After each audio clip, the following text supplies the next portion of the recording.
நியூசிலாந்தில் தமிழில் எழுதப்பட்ட ஒரு பழமையான மணி கிடைத்தது. அந்த மணி எப்படி அங்கே சென்றது என்று உங்களுக்கு தெரியுமா?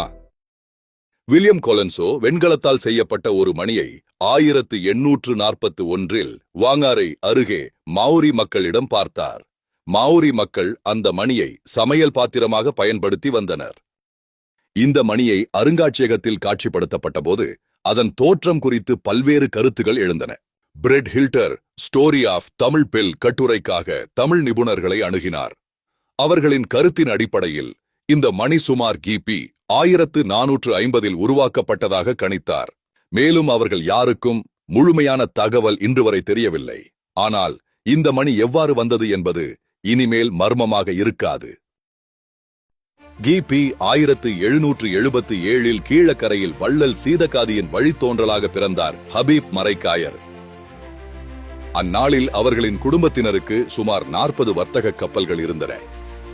ஹபீப் மரைக்காயர் முத்து வணிகத்தில் மிகவும் பிரபலமானவராக விளங்கினார்.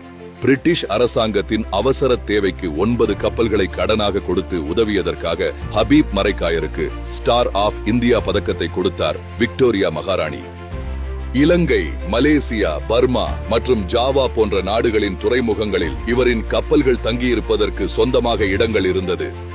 ஹபீப் மரைக்காயர் தென்னிந்தியா, இலங்கை மற்றும் ஜாவா தீவிற்கும் இடையே மேற்கொண்ட வர்த்தகம் மிகவும் லாபகரமானதாக இருந்தது. இவரது சேவையை பாராட்டி 1804 இலங்கையின் பிரித்தானிய ஆளுநர் ஃபிரெட்ரிக் நார்த் நன்னடத்தை சான்றிதழ் வழங்கினார். இவருடைய கப்பல்களில் முக்கியமானவை முகைதீன் பக்ஷு என்றும் மற்றும் காதிர் பக்ஷு என்றும் பெயரிடப்பட்டிருந்தன. 1817 ஆண்டு கொழும்பில் இருந்து புறப்பட்ட முகைதீன் பக்ஷு கப்பல் மன்னார் வளைகுடா மற்றும் கீழக்கரை பகுதிகளில் சில பொருட்களை ஏற்றிய பிறகு ஜாவா நோக்கி தனது பயணத்தை தொடர்ந்தது. அந்த கப்பலில் ஹபீப் மரைக்காயர் அவர்கள் தனது வாழ்நாள் சேமிப்பு முழுவதையும் முதலீடு செய்திருந்தார் என கூறப்பட்டது. ஜாவா மற்றும் சுமத்ரா தீவுகளுக்கு இடைப்பட்ட பகுதியில் முகைதீன் பக்ஷு கப்பல் சென்றபோது அந்த பகுதியில் வீசிய கடுமையான காற்று மற்றும் கடலுக்கு அடியில் மறைந்திருந்த பவளப்பாறைகளில் மோதி விபத்திற்குள்ளானது.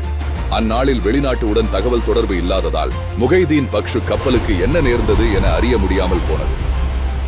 அந்த மிகப்பெரிய வணிக கப்பல் புயலில் சிக்கி மூழ்கிய போது அதிலிருந்த மாலுமிகள் மற்றும் ஊழியர்கள் அனைவரும் கடலிலேயே மடிந்ததாக கருதப்படுகிறது. மாலுமிகள் மற்றும் ஊழியர்கள் அனைவரும் இறந்த செய்தி ஹபீப் மரைக்காயரை மிக கடுமையாக பாதித்தது. பொருளாதார இழப்பை விட தன்னோடு பயணித்த மனிதர்களின் உயிர்களை காக்க முடியவில்லையே என்ற வலியும் வேதனையும் அடைந்தார்.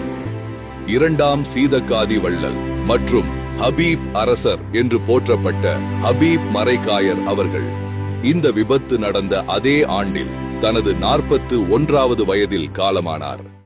அதன் பின்னர் இலங்கையைச் சேர்ந்த தனிநாயகம் அடிகளார் 1972 வெலிங்டனில் உள்ள டொமினியன் அருங்காட்சியகத்திற்கு சென்றார். அங்கு வைக்கப்பட்டிருந்த மணியின் விளிம்பில் இருந்த எழுத்துக்களை ஆய்வு செய்த அடிகளார் அது முகைதீன் பக்ஷு கப்பல் மணி என்று உறுதி செய்தார். நியூசிலாந்து பயணத்தை முடித்துவிட்டு ஜனவரி 1973 சென்னை திரும்பிய அடிகளார் பத்திரிகையாளர்களை சந்தித்து உரையாற்றி அந்த மணியின் புகைப்படத்தை வெளியிட்டார். ஹபீப் மரைக்காயரின் கப்பல் ஜாவா தீவுக்கு சென்று திரும்பி வரவில்லை என்பதை முன்னோர்கள் மூலம் கேள்வியுற்றேன் என இத்ரிஸ் மரைக்காயர் அவர்கள் 1986 வெளியிட்ட கீர்த்திமிகு கீழக்கரை புத்தகத்தில் ஆவணமாக்கியுள்ளார். சுமார் 200 ஆண்டுகளுக்கு முன் தொலைந்த தமிழ் மணியின் மர்மம் தற்போது தமிழ் ஆரிஜின்ஸ் மூலம் வெளிச்சத்திற்கு வந்துள்ளது. இந்த காணொளி ஒரு கப்பல் விபத்தின் கதை மட்டுமல்ல, தென்கிழக்காசியாவையும் பசிபிக் பெருங்கடலையும் இணைத்த ஒரு தமிழ் வணிகரின் கடல்சார் பயணத்தின் சாட்சி. அதனை காலம் மறைத்தாலும் கடல் கூறும் வரலாறு ஒருபோதும் மறையாது.